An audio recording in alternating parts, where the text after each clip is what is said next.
रामचंद्र रघुरामा रामचंद्र परंदामा रामचंद्र रघुनाथा रामचंद्र जगन्नाथा रामचंद्र मम बंधु रामचंद्र दया सिंधु रामचंद्र रघुवीर रणधीर रामचंद्र रघुवीरा.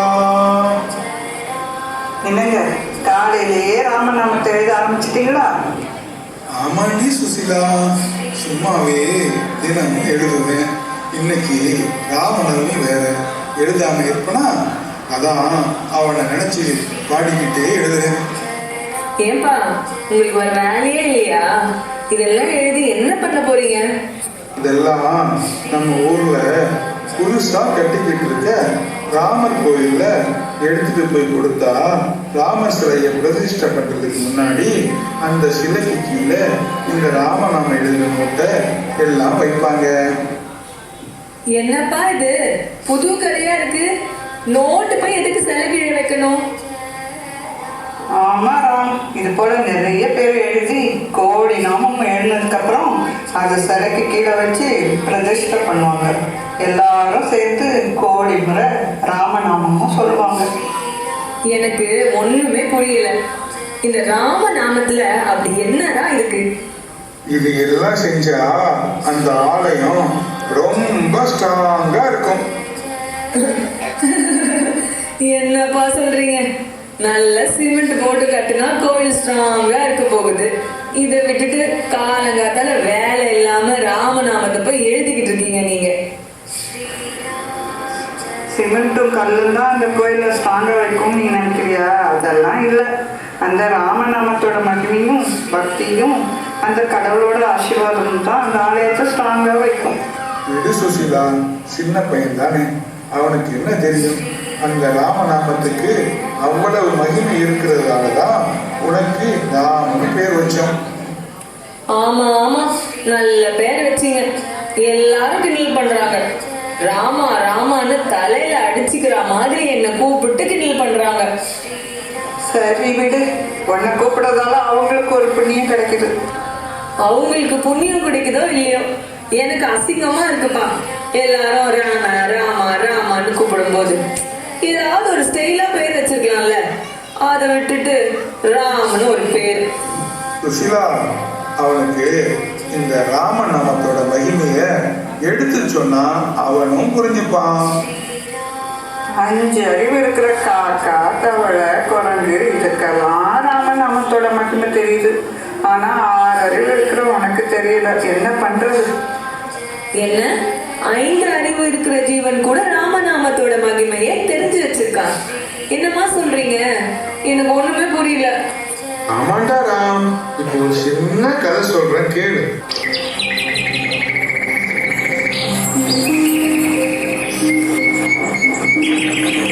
நான் பேசுவதும் காதில் விழவில்லையா? எங்கே பார்த்து கொண்டிருக்கிறாய்? அண்ணா, ஒன்றுமில்லை. அங்கே ஒரு காகம் இருக்கிறது, பாருங்களேன். ஆமாம், காகம் ஏரியின் அந்த பக்கம் இருக்கிறது. அதற்கு என்ன? இல்லை அண்ணா, நானும் நீண்ட நேரமாக பார்த்து கொண்டிருக்கிறேன். அந்த காகம் நீருக்கு அருகே வந்து தண்ணீரை குடிக்க வருகிறது. ஆனால் தண்ணீர் குடிக்காமல் திரும்பி சென்று விடுகிறது. சிறிது நேரம் கழித்து மீண்டும் வருகிறது. அதே போல் திரும்ப சென்று விடுகிறது. ஏன் அப்படி செய்கிறது? அதுவா? அது என்னுடைய பக்தன், அதனால்தான். தங்களுடைய பக்தராக இருந்தால் தண்ணீர் குடிக்க கூடாதா என்ன? லக்ஷ்மணா, உன் சந்தேகம் தீர்வதற்கு அந்த காகத்தையே அழைக்கிறேன் இரு. என் சிறந்த பக்தனான காகமே, இங்கே பறந்து வா. பிரபுவிற்கு என் வணக்கங்கள். என்னை அழைத்ததன் காரணம்? தம்பி லக்ஷ்மணனுக்கு ஏதோ சந்தேகமாம். அவன் கேட்பதற்கு பதில் கூறு. காகமே, உனக்கு தண்ணீர் தாகம் என்றால் தண்ணீர் அருந்த வேண்டியது தானே? எதற்கு வந்து வந்து திரும்ப செல்கிறாய்? பிரபு, நான் இடைவிடாமல் ராமநாமத்தை சொல்லிக் கொண்டிருக்கிறேன். தாகம் தாங்காமல் தான் தண்ணீர் அருந்த வருகிறேன். ஆனால் தண்ணீர் குடிக்கும் சிறிது நேரம் என் ராமநாமத்தை சொல்ல முடியாதே. அதை நினைத்து திரும்பி சென்று விடுகிறேன். சரி, அதற்காக தண்ணீர் அருந்தாமலே ராமநாமத்தை சொல்லிக் கொண்டிருப்பாயா? என்ன பாவம் செய்தேனோ இந்த உடலில் இருக்கிறேன். இனி ஒரு ஜென்மம் ராமநாமத்தை இடைவிடாமல் சொல்லிக் கொண்டிருக்கிறேன். சரி, அந்த ஒரு நிமிடத்தில் என்ன ஆகிவிடப் போகிறது? தண்ணீர் அருந்தி விட்டு பிறகு சொல்லலாமே. உடல் தேவைகளை பூர்த்தி செய்வதை விட ராமநாமத்தை சொல்வதே எனக்கு மகிழ்ச்சி. நான் விடைபெறுகிறேன். அட, இப்படியும் பக்தர்கள் இருப்பார்களா? இப்பொழுது புரிந்ததா லக்ஷ்மணா? தங்களுக்கு இடைவிடாமல் சேவை செய்வதால் நான் தான் சிறந்த பக்தன் என்று நினைத்தேன். ஆனால் என்னை விட சிறந்தவர்கள், ராமநாமத்தின் மதிப்பை உணர்ந்தவர்கள் நிறைய பேர் உள்ளார்கள் அண்ணா. சரி, வா செல்லலாம். அண்ணா, வெகு நேரமாக நடந்து கொண்டிருக்கிறோம். சற்று இளைப்பாறலாமா? என்ன, மிகவும் கலைத்து விட்டாயா லக்ஷ்மணா? ஆமாம் அண்ணா, நான் மட்டும் நடந்தால் பரவாயில்லை. இந்த வில்லை தூக்கி கொண்டு நடப்பதுதான் மிகவும் கஷ்டமாக இருக்கிறது. அப்படி என்றால் சிறிது நேரம் வில்லை தரையில் இப்படி ஊன்றி வைத்துவிடு. அண்ணா, என்னவோ முனகல் சத்தம் கேட்கிறதே. எனக்கு ஒன்றும் கேட்கவில்லையே லக்ஷ்மணா. ஐயோ அண்ணா, இங்கே பாருங்கள். உங்கள் வில்லை ஒரு தவளையின் முதுகில் ஊன்றிவிட்டீர்கள். அட தவளையே, என்ன இது? நான் ஊன்றியவுடன் ஒரு குரல் கொடுத்திருக்கலாமே. ஏன் அமைதியாக இருக்கிறாய்? நான் வில்லை எடுத்துக் கொள்கிறேன், எழுந்திரு. ராமச்சந்திர பிரபு, மற்ற உயிர்கள் என்னை காயப்பட்ட போது நான் ராம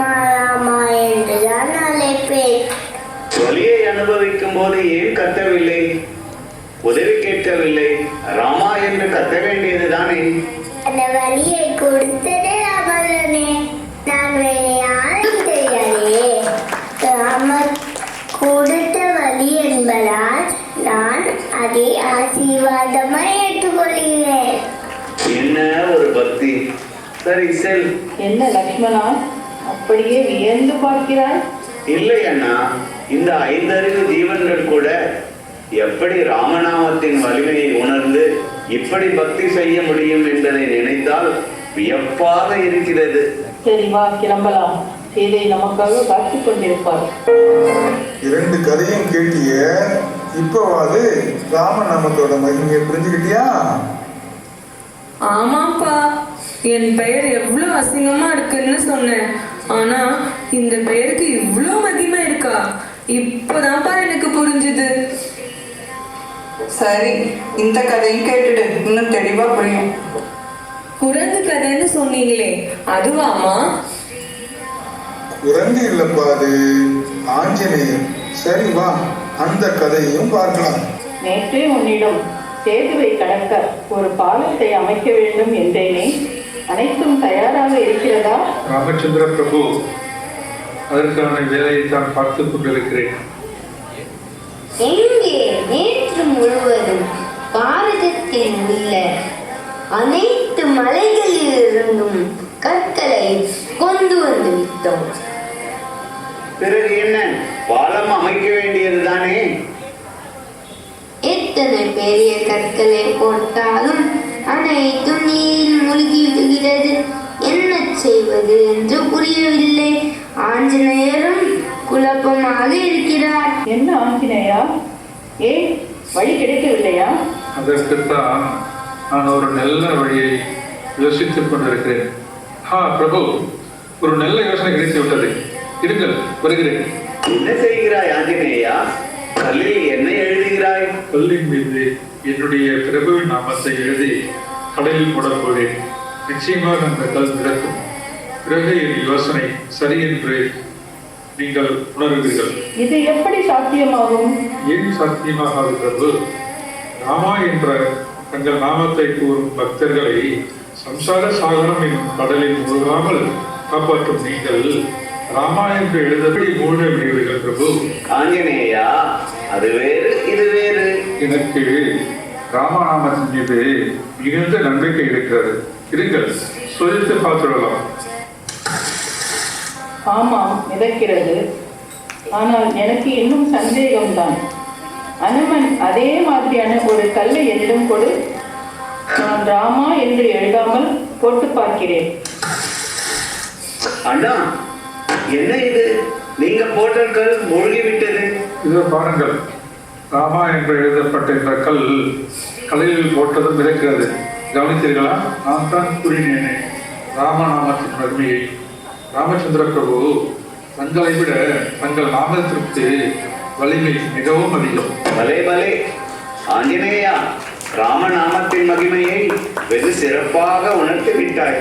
ராமநாமத்தின் சக்தியை உணர்ந்ததால் தான் நான் இடைவிடாமல் அவர் நாமத்தையே உச்சரித்துக் கொண்டே இருக்கிறேன். ராம ராம ராம ராம ராம ராம. பாத்தியாராம் அந்த வானரங்களோட நம்பிக்கைய? ஆமாமா, நான் ரொம்ப கேள்வி பண்ணிட்டேன். இனிமேல் நானும் ராமநாமத்தை சொல்லுவேன். ஆனா எனக்கு இடைவிடாமல் சொல்றதுக்கு நேரம் இல்லையே, என்ன பண்றது? நீ 3 தடவை ராமநாமத்தை சொன்னாலே 1000 தடவை சொன்ன மாதிரி. இத நான் சொல்லல, சிவபெருமானே பார்வதி தேவி கிட்ட சொன்னது. அப்படியா? என்னமா சொல்றீங்க? ஆமாட்டா கண்ணா. ஸ்ரீராம ராம ராமே ரமே ராமே மனோரமே சரஸ்வநாம தத்துல்யம் ராம நாம வரானனே. ஸ்ரீராம ராம ராமே ரமே ராமே மனோரமே சரஸ்வநாம தத்துல்யம் ராம ராம வரானனே.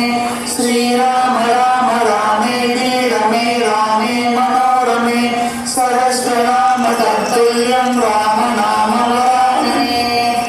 சரிம்மா, இனிமேல் நான் இத டெய்லி சொல்றேன். அது மட்டுமில்லடா, இந்த கலியுகத்தோட தர்மமே நாம ஜெபம் சொல்றதுதான். வரும் புனிதமடைவோம். சரி வாங்க, எல்லோரும் சேர்ந்து ராமநாமத்தை துதித்து பாடுவோம். ராமநாமம் சொன்னதே